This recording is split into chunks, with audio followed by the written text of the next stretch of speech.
Todos aquellos que os acerquéis de vez en cuando a una tienda de cómics o una librería o similar, habréis apreciado que se están editando y reeditando obras de superhéroes en cantidades industriales, ¿no? Yo diría incluso que estamos viviendo en una especie como de burbuja editorial en la cual se está editando todo tipo de material, a veces mejor, a veces peor, sin demasiado sentido. Ya hablaremos, aún no tengo muy clara cuál es mi opinión, no sé si me gusta, si me disgusta, si creo que es bueno para los fans, si creo que es algo negativo, pero en todo caso, el cómic que vamos a estar hojeando hoy me ha venido a la mente porque recientemente Panini ha editado en uno de esos tomos grandes la primera época de Excalibur, ochentero, ¿no? Editado originalmente en 1988, y aprovechando que es una colección cuya primera época, la verdad es que me gusta, me cae bastante bien, es un cómic que me cae simpático, considero que este es un cómic que puede merecer la pena. Como veréis, yo aquí el que tengo no es la reedición de Panini, en ningún caso, es un tomo recopilatorio, un retapado de toda la vida, con los cómics originales publicados en España en el 89. A mí particularmente los retapados, estos cuando me gustan mucho, y disfruto mucho también con el papel estilo antiguo, los artículos y todo este rollo. Evidentemente, pues bueno, la gráfica digamos que brilla menos que en las reediciones actuales, el tomo desde luego queda infinitamente peor en la estantería que como quedan esos tomos con esas bandas rojas y esas ediciones tan lujosas, ¿no?, que está haciendo Panini ahora, pero bueno, a mí esto tiene un punto retro muy guapo. Y ahora ya vamos a ponernos a hablar de Excalibur, que es este cómic que estamos viendo, cuya portada me ha parecido a mí siempre épica.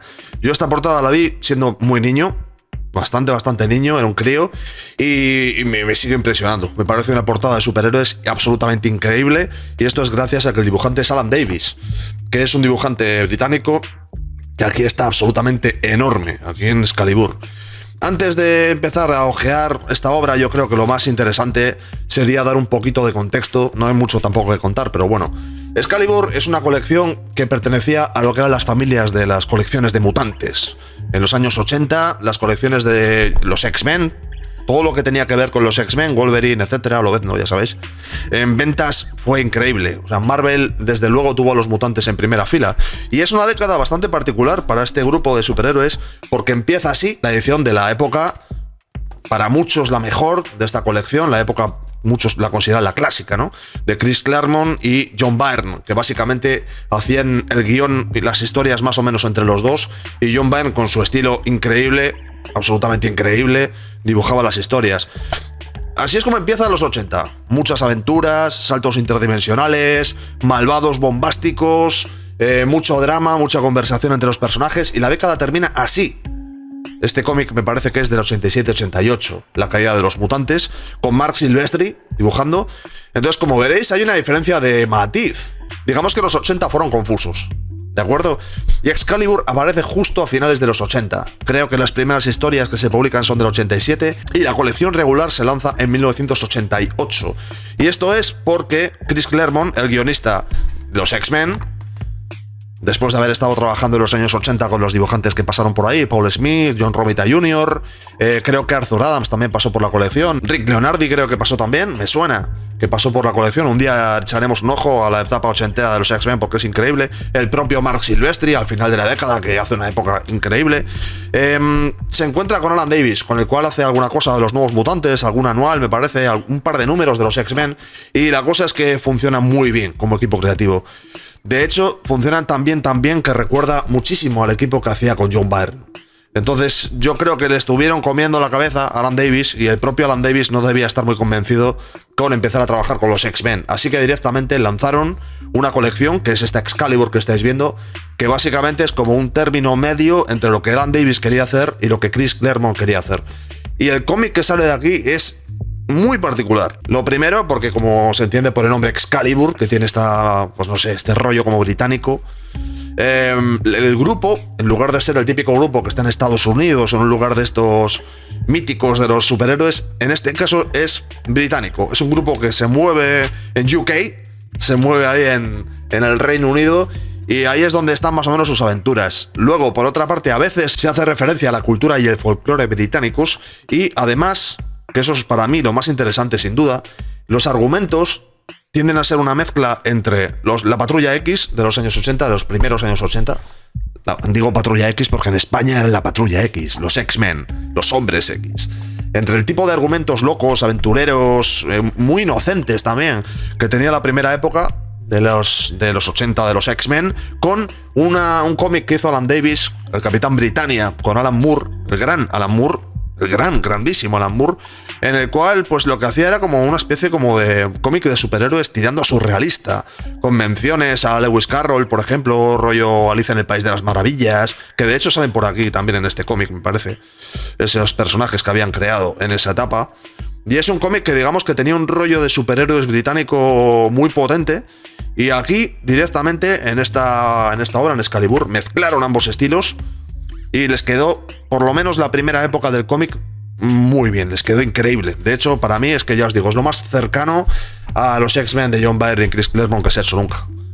Lo más cercano, o sea, si te gusta este cómic, te gusta este cómic. Pues es así. Y los personajes además mola mucho también porque son como los clásicos outsiders, ¿no? Que se diría. Tenemos a Fénix, que digamos que esto abría un poco la puerta a los personajes provenientes de futuros distópicos y de realidades alternativas, que era una especie como de hija de otra dimensión de Jean Grey y de Scott Summers, creo que era. Luego teníamos a Gata Sombra, a Kitty Pryde, que venía de los X-Men, Rondador Nocturno, también de los X-Men, y luego los dos personajes británicos o procedentes de la colección del Capitán Britannia, el propio Capitán Britannia y Meggan. Y este grupo tan extraño de personajes así como poco llamativos es el que integró Excalibur, y particularmente en este número 1 que estamos viendo ahora mismo, me parece que el arranque es absolutamente épico.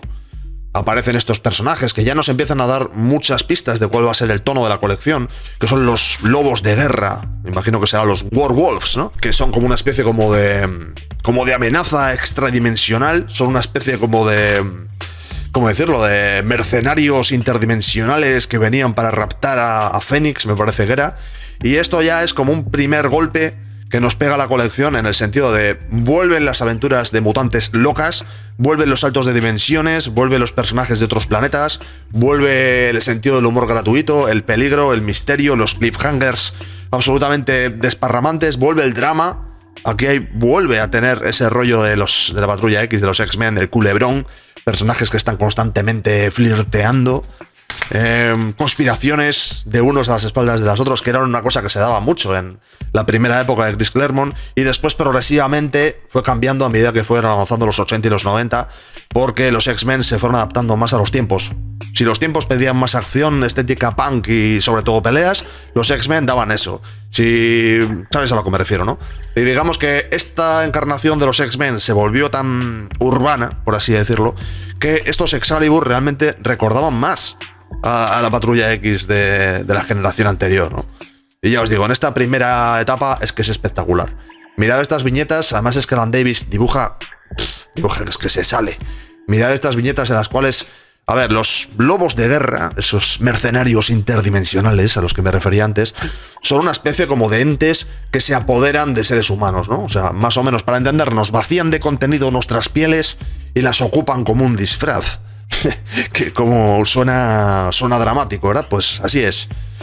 Y estos es que son increíbles, estos personajes. A mí me parece que como primeros villanos, que aquí se les ven escondidos en la tremenda portada, me parece que es que dan el toque perfecto de cuál va a ser el ritmo de aventura totalmente loca, de personajes que tampoco son los clásicos antagonistas tipo Magneto o tipo superhéroes. Y bueno, también nos dan esa especie de sensación de peligro. Bueno, también hay que decir otra cosa. Hago un stop, hacemos una pequeña pausa. Lo primero de todo, aprovecho, esto es absolutamente improvisado, pero lo tiramos para adelante. Me llamo Samuel M. Jackson, y si no estás suscrito a este canal, suscríbete, o vendrá el Joker desde un cómic de Marvel a por ti para decirte que te suscribas, porque como sabrás, YouTube no regala absolutamente nada a día de hoy. Segundo, los complementos. Una cosa que tenían los cómics que se publicaban en España por Comics Forum en esta época, era que aparte del cómic original norteamericano, como los cómics eran de 32 páginas los que se publicaban aquí, con respecto a los cómics originales que eran de 24, esas páginas de diferencia que habían los rellenaban alegremente con lo que ellos llamaban complementos, y ahí te podían colar cualquier tipo de cosa que no tenía nada que ver, como por ejemplo una historia de Silver Surfer dibujada y guionizada por Al Milgrom. Esto, los old school que conozcan a este señor saben a lo que me refiero. Lo último que quería un aficionado que se compraba Excalibur en el año 89, que es cuando se publicó en España, era encontrarse un cómic de Al Milgrom en medio del cómic que se acababan de comprar. Cosas de la época, eso ya no se hace, pertenece a otros tiempos. Bueno, Pasamos al número 2, vamos a ver por lo menos la primera saga, ¿no? Como veréis aquí, muy importante, muy importante, bueno, aparte de Alan Davis, venga, vamos a pararnos un poquito.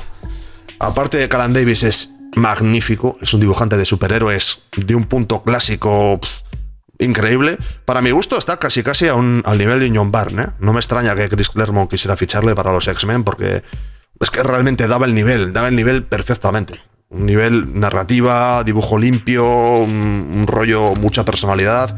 Y además lo que os decía antes cuando me he cortado, que es el sentido del humor. Esta es una serie que no se corta en tener personajes estrafalarios, todo es totalmente extravagante, interdimensional, como os decía antes, personajes con nombres locos, que aparecen de la nada y actúan casi como si estuviesen en un teatrillo.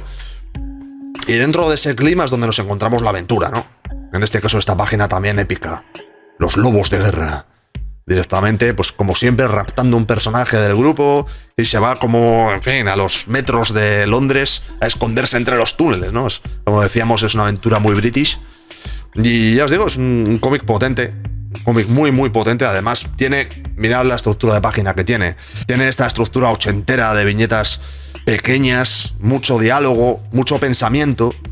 Además mola mucho también porque a la hora de hacer que los personajes, que los malos, por ejemplo, hablan, eso es muy Chris Claremont, hablan una especie como de código propio, con un orden de palabras diferente, puedes ver, se ve mucho, por ejemplo, como estamos viendo aquí, los pensamientos de los personajes mientras están pasando las cosas. Claremont era un guionista que este tipo de cosas las clavaba, este tema de darle contexto, de hacer que la historia estuviese como muy bien, se entendiese, que no fuese gratuita, que supieses lo que los personajes piensan, lo que los personajes dicen, y luego pues la narración clara que tenía este tipo de dibujante le encajaba perfecto, ¿no?